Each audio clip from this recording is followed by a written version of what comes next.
तो आजिर रेसिपी देखला पर आपण न बनेकी रही पारबेनी। आजिर रेसिपीर खासियत जे आपण गोटे रेसिपी तीन प्रकार टेस्ट पाई परिबे।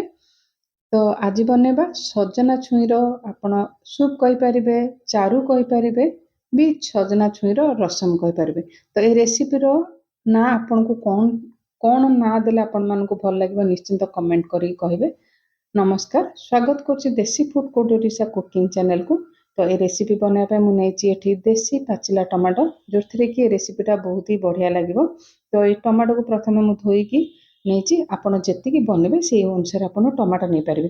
जितेबाला घर को एमती पाकल छुई आसे जो थी कि आप ना भजा कले भल लगे ना तरकारी कले भल लगे चोबा भल लगे। तो ये पाकल छुई की आज बहुत नहीं कि गोटे बहुत ही हेल्दी रेसिपी बनइबे। तो प्रथम कौन करबे ना टमाटो को आप छोट छोट कर काटी नेबा। तो आपण मैंने आपको सूप भले भी पी पारे। गरम भात सहित आपण चारू परिका भी चारू आ रसम भली खाई पारे। आ बहुत हेल्दी सहित बहुत ही टेस्टी बनूची। आमती रेसिपी बनवाई भिडटा को फुल देखु। आपणकर बहुमूल्य मतामत निश्चय देवे रेसिपीटा केमती लगिला। तो सजना छुईर ऊपर स्किन को भलसे चांची नेबा आ छोट छोट करके काटी नेबा। तो देखिए मुझे टमाटो सबको काटी नहीं आ छुई की देखिए भितर मंजी जाक बहुत टाण। तो आपण एमती बनई की खातु थे तो आपन को बहुत ही भल लगे। तो रेसिपी बनापे मोटे छोट गोटे प्रेसर कुकर नहीं जो थी कि कम समय बन हो पार। तो जो टमाटो काटिक रखी टमाटो को प्रथम देदेली। तापर जो सजना छुई काटती सजना छुई की भी देदेबा।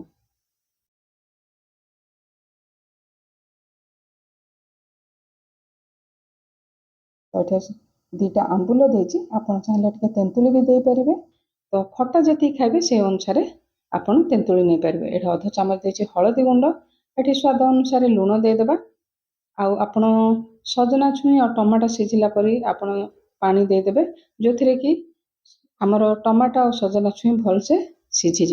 एठे प्रेसर लिड बंद करनबा 5 ରୁ 6टा हुइसिल आसबाक देबा जेमती कि आमर छुई और टमाटो भलसे सिझीज।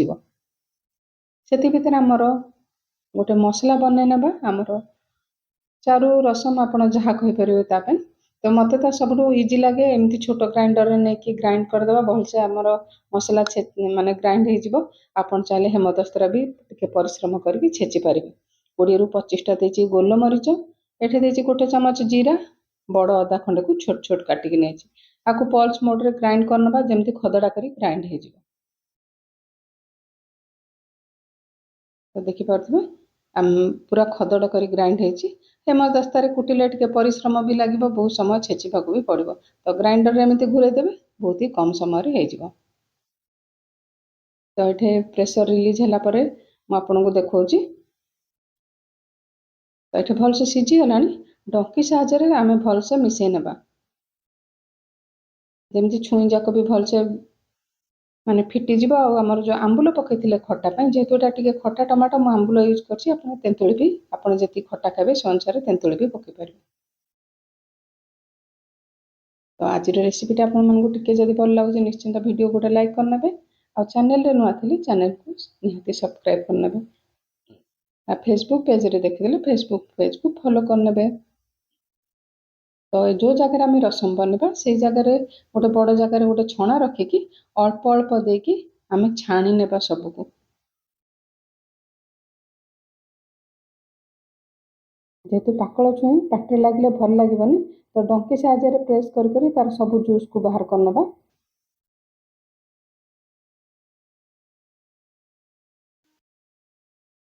तो रेसिपीटा थरे घरे बनातु।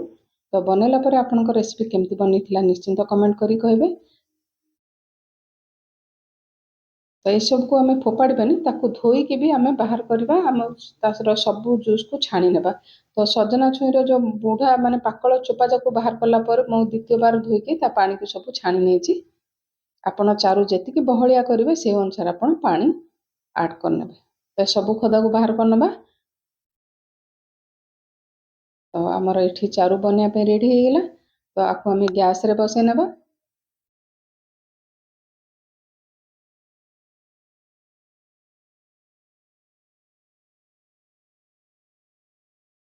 तो ये देदेबा हलदी गुंड अध चामच ଏଠି କାଶ୍ମୀର ରେଡ୍ ଚିଲି ପାଉଡର ଦେଇଛି, ଯୋଉଟାକି ଟିକେ କଲର୍ ଭଲ ଆସିବ। ଆପଣ ଛୁଙ୍କ ଦେଲା ବେଳେ ବି ଦେଇପାରିବେ, କିନ୍ତୁ ମୁଁ ଏଠି ଫୁଟିବା ପାଇଁ ଅଧ ଚାମଚ କାଶ୍ମୀର ରେଡ୍ ଚିଲି ପାଉଡର ଦେଇଦେଇଛି।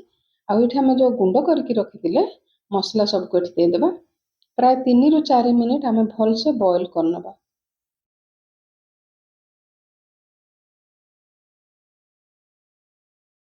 ଏଠି ଅଳ୍ପ ଟିକେ ଗୁଡ଼ ଦେଇଦେଇଛି, ଗୁଡ଼ଟା ଟିକେ ନିଶ୍ଚିନ୍ତ ଆଡ୍ କରନ୍ତୁ, ଖାଇଲା ବେଳେ ବହୁତ ହି ବଢିଆ ଲାଗିବ। ଆମର ଚାରୁଟା ଯେତେ ଭଲସେ ଫୁଟିବ ବହୁତ ହି ଟେଷ୍ଟି ଲାଗିବ।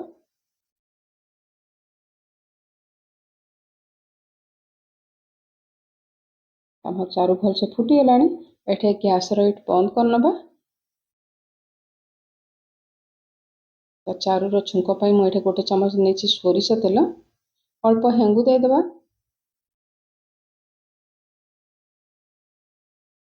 ଏଠି ଛୁଙ୍କ ପାଇଁ 3ଟା ଶୁଖିଲା ଲଙ୍କା ଦେଇଛି।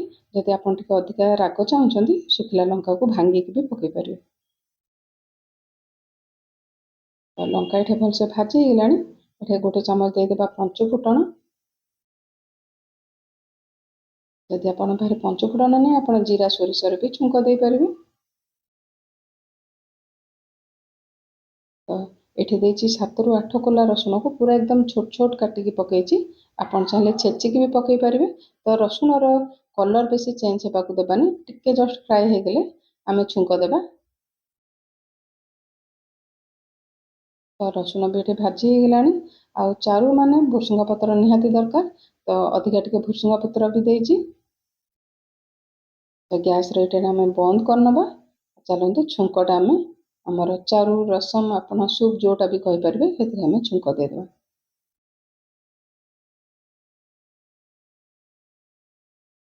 ତ ଟିକେ ସମୟ ପାଇଁ ଆମେ ଏଠି କଭର କରିନେବା।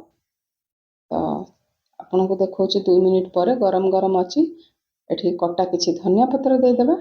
ଆଉ ଆପଣ ଗରମ ଭାତ, ଅରୁଆ ଭାତ ସହିତ କିମ୍ବା ଯେକୌଣସି ଉଷୁନା ଭାତ ବି ଖାଆନ୍ତୁ, ଖାଲି ଆପଣ ଏଇ ରସମ କିମ୍ବା ଚାରୁ ଯାହା ବି କହିପାରିବେ ଲଗେଇକି ଆପଣ ଏତେ ଟେଷ୍ଟି ବନିଥିଲା, ଆପଣ ଥରେ ବନାନ୍ତୁ। ଆପଣଙ୍କର ଫିଡବ୍ୟାକ୍ ନିଶ୍ଚିନ୍ତ ସେୟାର କରନ୍ତୁ। ପୁଣି ଆସିବ ଗୋଟେ ନୂଆ ରେସିପି ସହିତ। ଧନ୍ୟବାଦ।